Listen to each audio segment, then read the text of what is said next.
Sekjen Komunitas Motor XTC Cirebon membongkar sosok almarhum Eki adalah anggota aktif komunitas yang dinaunginya.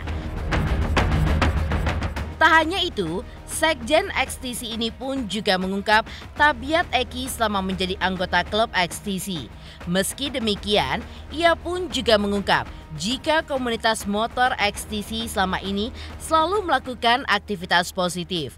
Bahkan, aktivitas positif itu pun tidak hanya dilakukan anggota XTC, tapi juga dilakukan komunitas motor lainnya di Cirebon seperti Moonraker. Lantas, seperti apakah pengakuan Sekjen Komunitas Motor XTC terkait sosok almarhum Eki dan Vina? Dan benarkah mantan narapidana yang mengaku pernah bertemu napi kasus Vina dan juga Eki mengatakan jika para napi ini pun diperlakukan secara kasar hingga distrum agar mengaku sebagai pelaku kasus Vina dan Eki? Lalu, seperti apa pula bantahan penasehat Kapolri terkait pengakuan tersebut?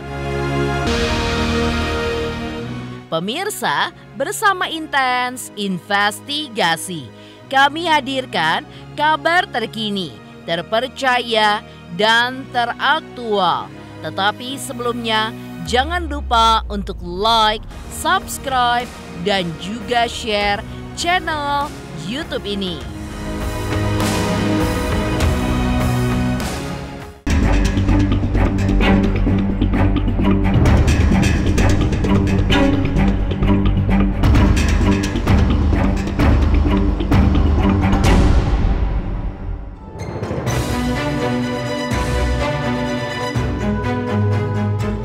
Kasus pembunuhan terhadap Vina dan Eki di Cirebon 8 tahun lalu kian menjadi bola liar.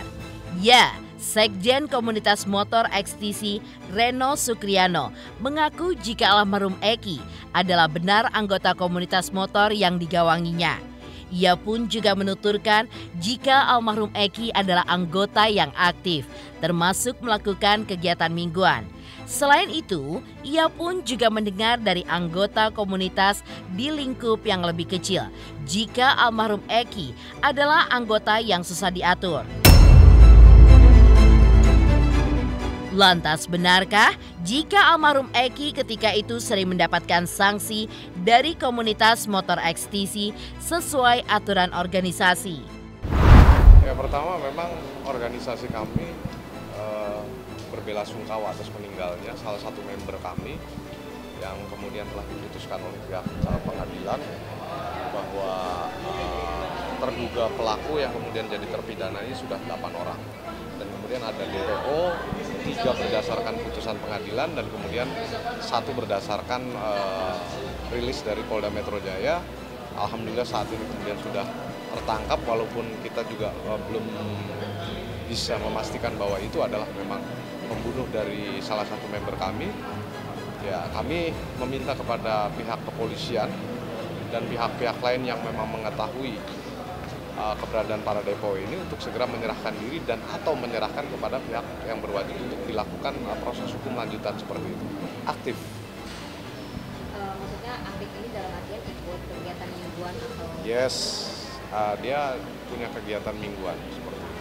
Kegiatan mingguan selalu hadir? Ya, selalu hadir. Saya tidak bisa memastikan dia seperti apa karena saking banyaknya, tidak konsentrasi juga saya harus mengawasi satu persatu termasuk mungkin almarhum gitu, enggak sama sekali saya nggak tahu. Cuman memang ketika saya meminta informasi dari kelompok kecilnya gitu kan, kelompok kecilnya itu ya memang almarhum itu susah diatur gitu kan, sekarang dewek seenaknya sendirilah seperti itu. Yang kedua memang punya hal yang bersifat privasi yang jarang cerita sebetulnya, hanya ke beberapa orang saja tapi tidak ke semuanya. Mungkin seperti itu.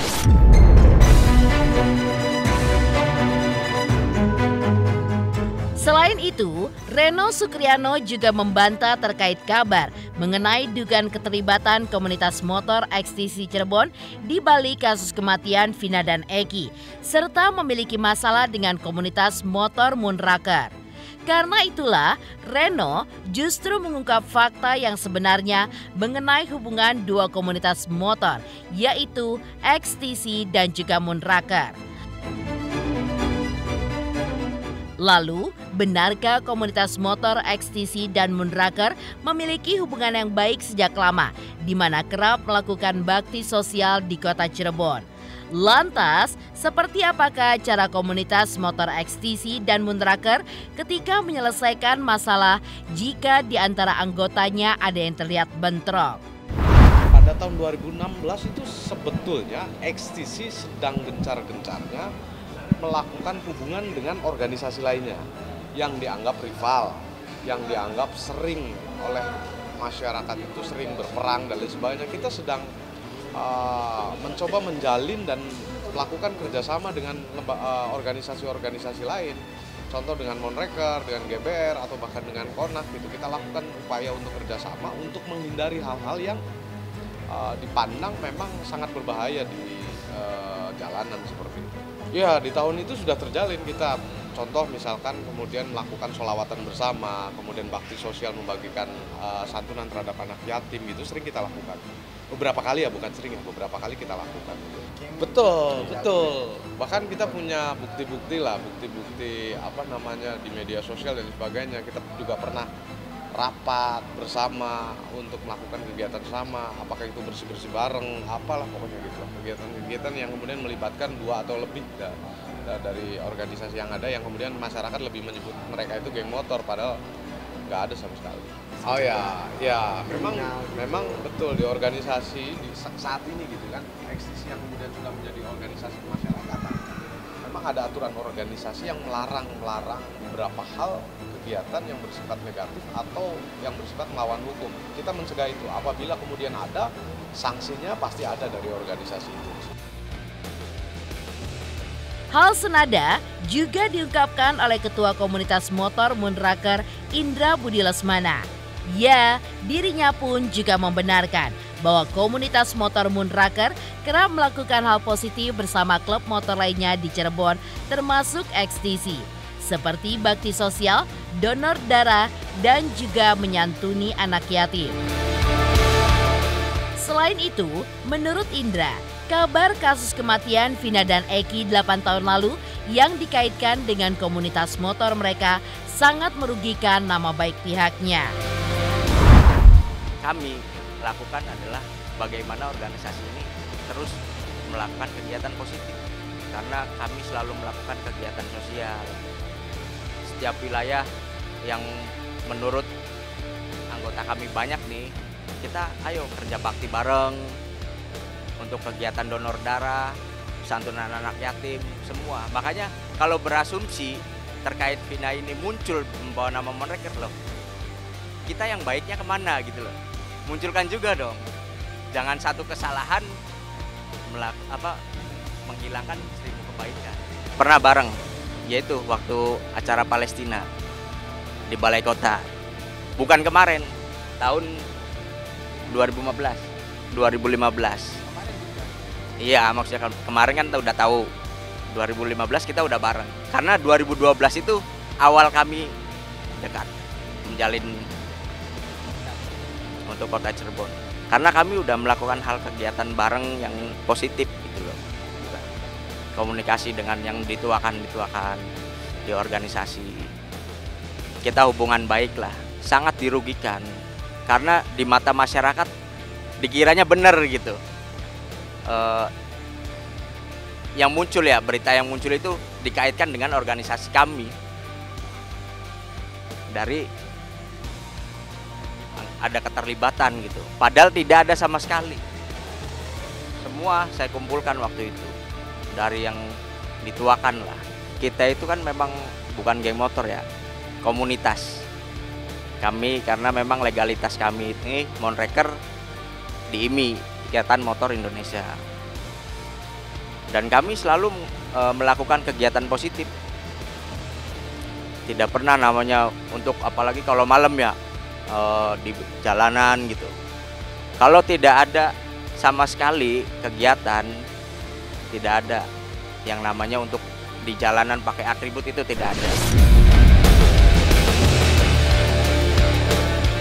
Beralih dari pengakuan Sekjen Komunitas Motor XTC Cirebon terkait sifat almarhum Eki, lantas Seperti apa pula bantahan penasehat Kapolri atas pernyataan mantan napi yang mengaku mendengarkan curhatan para terpidana kasus Vina dan Eki 8 tahun lalu dan mengungkap jika terpaksa mengaku karena tidak kuat disiksa.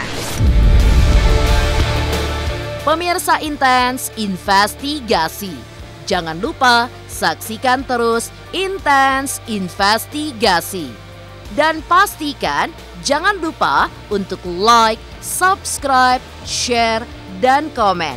3 juta subscribers channel Intens Investigasi. Halo, aku Hanum Ramantio. Ayo subscriber Intens Investigasi 3 juta subscriber.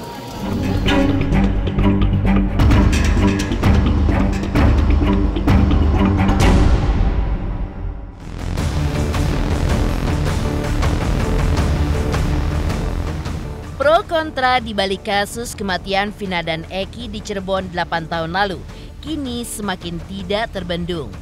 Ya, Ahmad Budi Permadi, mantan napi Lapas 1 Kesambi Cirebon dari tahun 2014 sampai 2019, mengisahkan bahwa dirinya mendapatkan curhatan dari salah satu napi kasus Vina dan Eki saat di dalam penjara.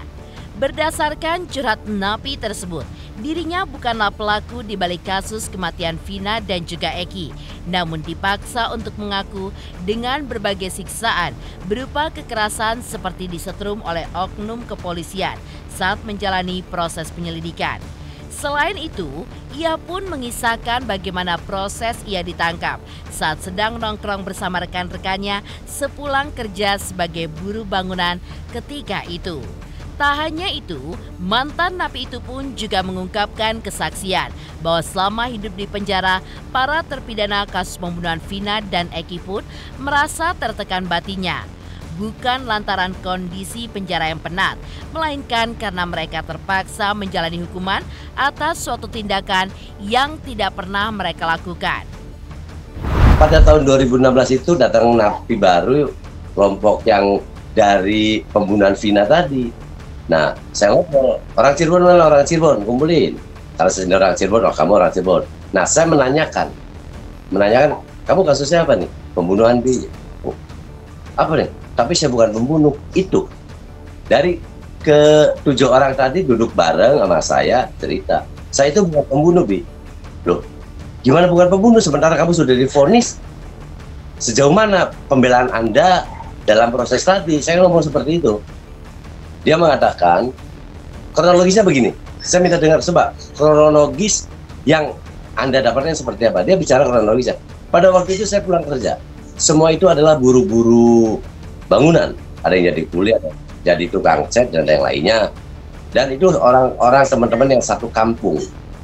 Saya pulang kerja, saya kumpul-kumpul dengan kawan-kawan. Itu sore hari, datanglah tim dari kepolisian dan ada RT setempat. Mungkin ada setempat langsung menunjukkan itu Pak orang-orangnya. Nah, ini ada hal kekecewaan pada mereka. Kenapa Pak RT atau Pak RW itu menunjuk saya? Padahal saya bukan geng motor, pengakuan mereka. Di Cirebon udah aman, artinya aman di sini dia tidak buka suara kalau memang dia bukan pelaku. Maka seluruh tahanan tadi dibawalah ke Polda, pengakuan dia. Di Polda mendapatkan satu perlakuan yang sama pula, digulung, diintimidasi dengan kekerasan. Maka di situ dia mengakui. Tapi ada satu napi yang namanya itu, kalau saya panggil Man saja ya. Ternyata kata teman saya itu namanya Sudirman. Oh Sudirman. Oh ya sudah, dia itu yang paling sering curhat ke saya. Dari sekian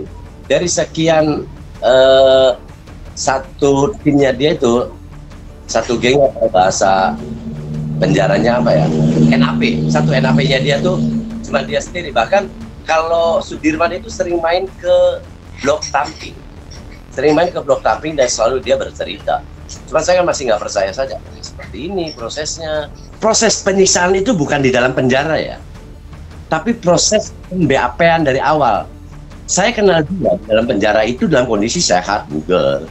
Tapi dalam tatap mata mereka, pandangan mereka itu celong.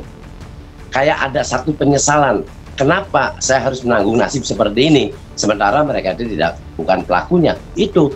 Jadi saya kenal dia tuh mukanya udah bersih, udah apa. Begitu ada kawan-kawan pers menyodorkan saya, yang mana namanya Sudirman, maksudnya saya lupa. Sekarang juga saya ketemu sama Sudirman, mukanya sudah agak bingung kalau bukan tahu namanya sebentar baru. Oh ya sangat banget, kelihatan lah. Seperti apapun hidup di dalam penjara itu nggak enak. Apalagi dia bukan melakukan atau pelaku daripada tuduhan tadi. Lebih parah, orang saya aja nggak enak di dalam penjara. Apalagi dia, seperti itu ah. Pengakuan Ahmad Budi Permadi yang mengaku satu penjara dengan para terpidana kasus Vina dan Eki justru bertolak belakang dengan pernyataan penasihat Kapolri yaitu Irjen Purnawirawan Arianto Sutadi yang mengatakan bahwa pernyataan tersebut tidak bisa dibenarkan karena saat ini kinerja polisi pun selalu diawasi oleh Jaksa, Propam, Komnas HAM, dan juga Kompolnas. Perkembangan daripada masyarakat sekarang ya, dan betapa kuatnya media itu ya. Sekarang ini media lagi gencar-gencarnya menyoroti kinerja polisi. Melihat dari viralnya film mengenai Vina ini yang sangat tidak cocok dengan apa yang terjadi di persidangan, sehingga menimbulkan polemik atau persepsi masyarakat ya, yang mencurigai bahwa dulu kasus 2016 itu tidak ditangani secara baik. Atau kalau ini hanya direkayasa lah, dipaksakan kecelakaan lalu lintas kemudian dipaksakan sebagai suatu pembunuhan karena korbannya adalah diantaranya adalah anaknya seorang polisi diantara begitu sehingga itu menarik perhatian khusus. Nah, sekarang kasus itu sudah diputus dan kemudian polisi sekarang masih dituntut lagi untuk menangani yang 3 DPO itu.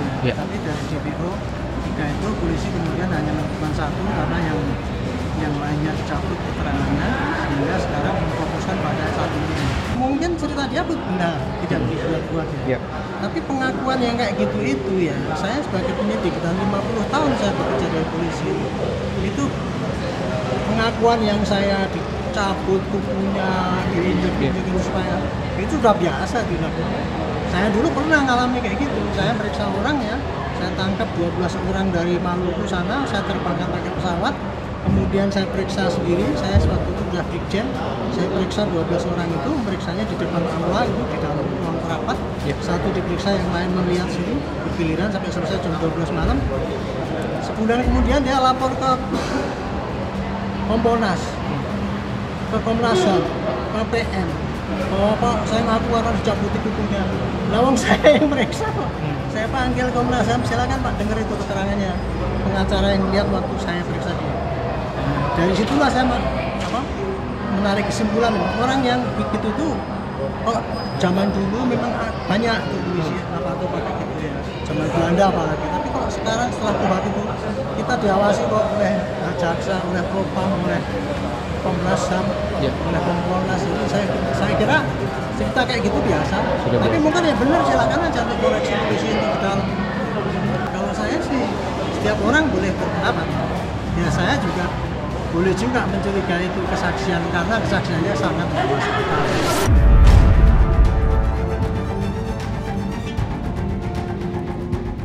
Menepi dari pengakuan Ahmad Budi Permadi selaku mantan napi yang sempat bertemu para terpidana kasus Vina di penjara. Lantas, seperti apakah sudut pandang kasus kematian Vina dan Eki di mata praktisi hukum Minola Sebayang?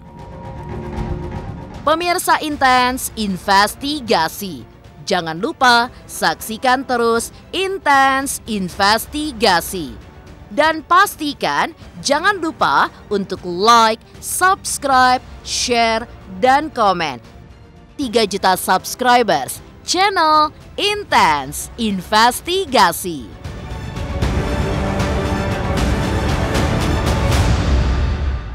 Halo, aku Jennifer. Ayo dong subscribe Intens Investigasi. 3 juta subscriber bisa.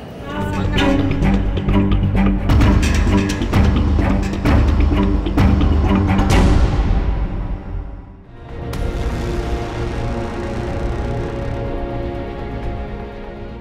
Kasus kematian Vina dan Eki di Cirebon 8 tahun lalu memiliki sudut pandang berbeda-beda di mata praktisi hukum.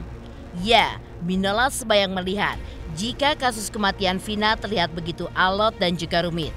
Ditambah lagi, kasus tersebut sudah lama terbenam dan baru kembali viral setelah diangkat menjadi sebuah film layar lebar. Selain itu, ditangkapnya Peggy Setiawan bukannya membuat terang kasus ini, namun justru menuai pro dan kontra baru. Karena hal itulah, Minola pun juga menyebut bahwa langkah tepat yang perlu dilakukan oleh kuasa hukum Peggy Setiawan jika memang benar Peggy tidak bersalah, yaitu dengan melakukan peninjauan kembali kepada kepolisian. Pro dan kontra terus. Ya, satu sisi ada yang mengatakan bahwa orang yang ditangkap itu adalah pelaku yang sebenarnya misalnya. Dasarnya ini misalnya. Sementara orang lain ada yang menyatakan bukanlah dia orangnya. Ini jadi akan usut karena mungkin dari awal memang ketika proses penanganan perkara ini patut diduga tidak dilakukan dengan metode dan mekanisme manajemen penyidikan sebagaimana seharusnya suatu proses itu dilakukan penyidikan. Karena ada perkap Polri, manajemen penyidikan. Nah ini kan kadang-kadang mau cepatnya saja kan begitu ya, biar penting udah dianggap bisa tuntas mungkin ya. Saya nggak bisa menghakimi siapapun, tapi itulah kalau kita melihat kasus Vina itu, jadi mungkin ya semakin banyak orang yang berbicara ya semakin kusut. Semakin banyak orang yang terlibat dan memberikan opini, kita semakin bingung. Tapi saya sering mengalami juga dalam proses-proses perkara-perkara seperti itu, ada BAP yang di copy paste. Jadi alurnya sepertinya seperti itu, gitu ya. Jadi udah seperti di set alurnya seperti itu. Jadi keterangan-keterangan itu dari saksi yang lain disesuaikan dengan alur itu. Jadi makanya dalam persidangan saya sering bertanya kalau misalnya ada BAP verbal, artinya saya minta penyidiknya yang memeriksa perkara itu dihadirkan dalam persidangan. Ya itu saya lakukan dalam banyak peristiwa hukum yang saya sebagai kuasa hukumnya, termasuk ketika kasus penembakan itu yang melibatkan Antasari Hasar gitu ya. Saya minta penyidiknya dihadirkan. Karena saya mau lihat apakah BAP itu diberikan dengan bebas oleh orang yang di BAP atau dalam tekanan dan sebagainya. Nah, contohnya misalnya saya katakan bahwa kenapa BAP si A dengan si B cenderung sama kalimatnya? Titik komanya sama. Nah, sementara mereka itu di BAP berbeda hari. Kalau sama hari, beda yang melakukan penyidikan. Kan nggak mungkin satu orang mem-BAP dua orang. Berarti penyidiknya beda. Yang ini yang BAP ini, yang kanan bisa. Tapi kok sama keterangannya ketika dibaca dalam berkas acara pemeriksaan? Nah, ini juga jadi persoalan. Semuanya kok mengkerucut gitu misalnya. Ya, ini juga saya pertanyakan. Karena secara logika, ya kalau kita berada dalam satu tempat lah, atau misalnya kita berjalan ini dari satu daerah ke daerah yang lain, satu mobil nih, selama perjalanan banyak hal yang kita saksikan, banyak yang kita lihat, bahkan mungkin ada kecelakaan yang kita lihat. Nah, ketika kita ditanya sama orang lain, kita nggak akan sama loh citranya, betul ya? Nggak akan sama menceritakannya. Tapi ketika misalnya kemudian di BAP itu semua orang sama menceritakannya, nah ini jadi masalah juga. Iya, sebenarnya kan kita sudah tahu tuh kalau misalnya langkah yang paling singkat itu bisa dilakukan, yang paling cepat kan pra-peradilan. Penetapan tersangka itu kan juga sudah menjadi suatu objek, ya objek pra-peradilan. Kenapa nggak diajukan pra-peradilan, apapun hasilnya? Tapi ada upaya. Daripada kita ribut sana sini, debat sana sini, statement sana sini, lakukan upaya yang real pra-peradilan. Buktikan di dalam pra-peradilan itu polisi salah menetapkan Peggy yang sekarang ini sebagai tersangka karena ada error in persona, orang yang salah, dan buktikan bahwa penangkapan itu juga salah karena dia bukanlah orang yang dimaksudkan dalam sebagai pelaku yang sesungguhnya. Kan bisa diuji di pra-peradilan. Ya, secara formilnya betul nggak? Secara formilnya betul nggak? Gitu. Tanda tangannya diperiksa betul nggak? Ya karena nggak boleh juga orang langsung ditangkap, orang langsung dijadikan tersangka tanpa dia pernah sebelumnya diperiksa sebagai saksi. Apakah Peggy yang sekarang ini yang sudah pernah jadi tersangka itu dulu pernah nggak dia dipanggil jadi saksi? Kalau pernah, kapan dia dipanggil saksi? Kalau orang jadi saksi itu kan KTP-nya diserahkan, kan identitasnya kan diserahkan sebagai saksi. Nah, Pernah nggak polisi punya arsip KTP Peggy yang sekarang ini itu dipegang sama dia ketika Peggy yang dalam berkas acara itu ada, atau siapa pun nggak ngerti lah kita. Kalau belum pernah atau mungkin belum pernah dipanggil Peggy-nya. Cuma nama itu muncul karena disebutkan oleh tersangka yang lain. Nah itu ini yang saya bilang tadi itu karena saya tidak mendalami perkara itu, saya tidak tahu. Tapi kalau Peggy ini tidak pernah diperiksa, tidak pernah dipanggil, belum pernah diapa-apain karena nama Peggy muncul dari bibir saksi-saksi yang lain, tersangka yang lain. Ya ini kan jadi rancu. Karena alat buktinya kan masih keterangan saksi nih. Belum ada alat bukti pendukung yang lain. Padahal untuk menetapkan orang sebagai tersangka kan harus ada 2 alat bukti. Nah, mungkin fokusnya di situ saja. Jadi nggak usah melebar ke peristiwa besarnya. Jadi kita bicara mengenai masalah prosesnya saja. Nama Peggy muncul ini dari apa munculnya? Karena CCTV nggak ada. Orang yang melihat dia melakukan nggak ada, kecuali tersangka-tersangka itu. Pemirsa Intens Investigasi, jangan lupa saksikan terus Intens Investigasi. Dan pastikan jangan lupa untuk like, subscribe, share, dan komen. 3 juta subscribers, channel Intens Investigasi.